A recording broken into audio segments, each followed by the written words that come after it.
دەرماڵەمان هەیە کە بە شێوەیەکی یاسایی ئوسوڵی دانراوە. پەرلەمانتاریی فراکسیۆنی کۆمەڵ ئیسلامی لە پەرلەمانی کوردستان نیازەکانی حکوومەتی هەرێم لە یاسای چاکسازی ئاشکرا دەکات.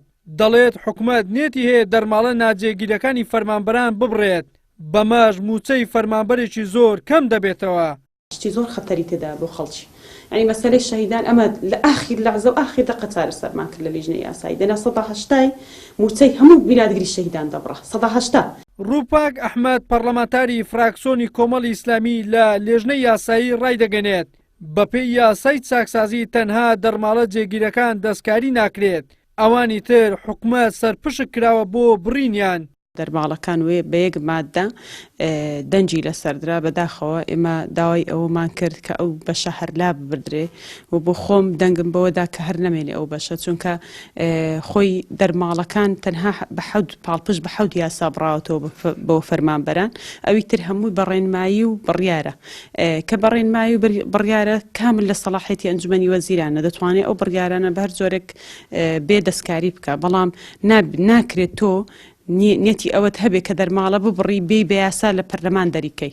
بۆیە پێمان وا بوو کە ئەم بەڕگەیە زیادە و حکوومەت دەبێ بە خۆی عیلاجی خۆی بکە.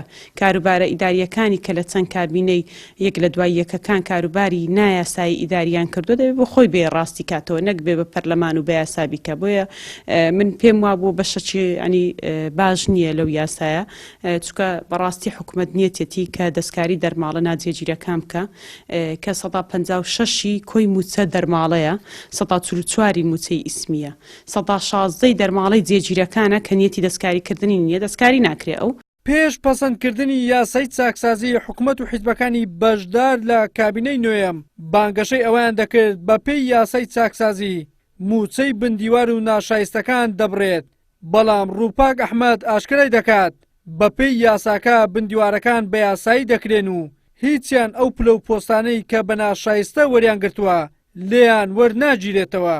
بە مادەیەک کە لە ئەنجومەنی وەزیران هات پرۆژەکە جێ کردبووە، جێگیر کرابوو کە ئەوانەی بندیوارن هەمویان خۆی ئەو بەعلەنی لە ناو یاسایەکە ناڵێ بندیوار، بەڵام دەڵێ هەر فەرمانبەرێک کە بە بڕیارێکی کارجێڕی هەر پلێکی وەرگرت بێ پلەکانیان پارێزراو دەبن.